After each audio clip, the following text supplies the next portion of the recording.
বিএনপির স্থায়ী কমিটির সদস্য আসম হান্নান শাহ বলেন, সরকার সংবিধানের পঞ্চম সংশোধনী বাতিল করেছে। তাহলে কি সরকার চতুর্থ সংশোধনীতে ফিরে যাচ্ছে? বাংলাদেশের জনগণ বাকশাল কায়েম করতে দিতে পারে না। বর্তমান সরকার নিজেদের অপকর্ম ঢাকতে বিরোধী দলের উপর নির্যাতন চালাচ্ছে। এ অবস্থার প্রেক্ষিতে বিএনপির ঐক্যবদ্ধ হওয়ার বিকল্প নেই। দলীয় কুন্দলের কারণে বিগত নির্বাচনে সিলেট বিভাগের বিএনপির ভরাডুবি হয়েছে এমন মন্তব্য করে দলীয় কুন্দল নিরসনে উচ্চ পর্যায়ের একটি কমিটি গঠন করে বিষয়গুলো খতিয়ে দেখা হবে তিনি জানালেন।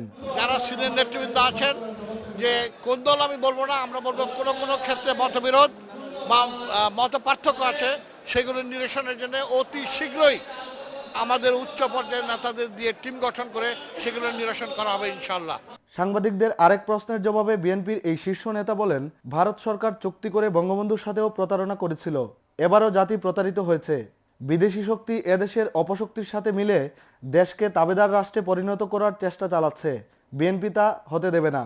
ইতিমধ্যেই বিদেশি আধিপত্যবাদের শক্তি এদেশের অপশক্তির সাথে মিলে বাংলাদেশকে আবার একটি তাবেদার রাষ্ট্রে পরিণত করার চেষ্টা চালাচ্ছে।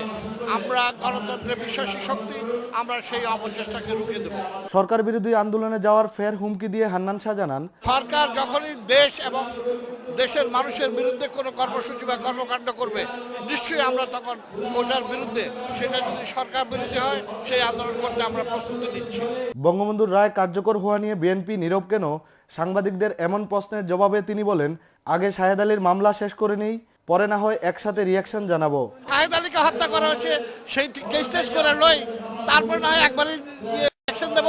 শনিবার সকালে সিলেট নগরীর এম সাইফুর রহমান মিলনায়তনে সিলেট বিভাগের তৃণমূল পর্যায়ের ইউনিয়ন প্রতিনিধি সভার মূল্যায়ন শীর্ষক সেমিনারে অংশ নেন 4 জেলার প্রায় 1100 তৃণমূল নেতা।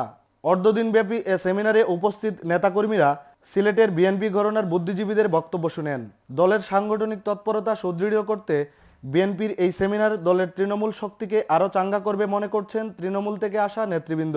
সংগঠনের লাভ হইব স্যার, আগে দিয়ে আমরা শক্তিশালী হইমু, আমরা বিএনপিতে সবসময় আমরা থাকবো।